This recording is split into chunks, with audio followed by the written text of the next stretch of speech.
Hi, it's me again with Corel Draw Tips and Tricks, and I was watching my own video a while ago, and I thought, if you didn't watch the first one, I had to go in here and virtual segment delete the double lines. I started thinking there's another way to do that. If we take this line and make a duplicate and Control D it down, and then we select both these fonts and go front minus back, and then put that back, this font looks like it's on top of that font. So I've already got these ready on the bottom.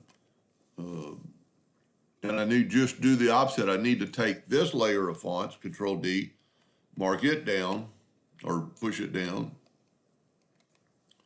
and do the opposite, front, back minus front. For some reason, it's getting rid of that G, and I don't know what that is going on with that. But you can see that all the fonts look like they're underneath there. I'm going to figure out why it's deleting that G.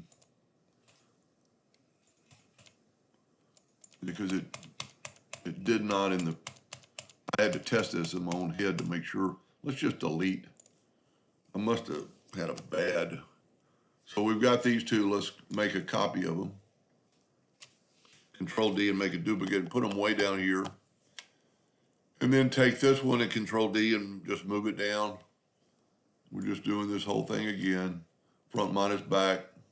Move this up.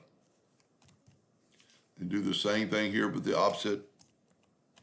This time make a copy of that, Control D and move it down. Select these two and just the opposite. There we go. I must have had two copies or something.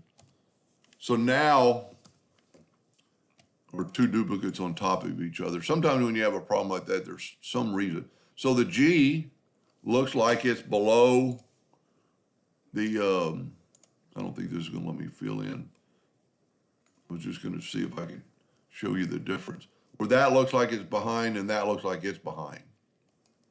Anyway, I hope it helped them a little bit. Thank you for watching.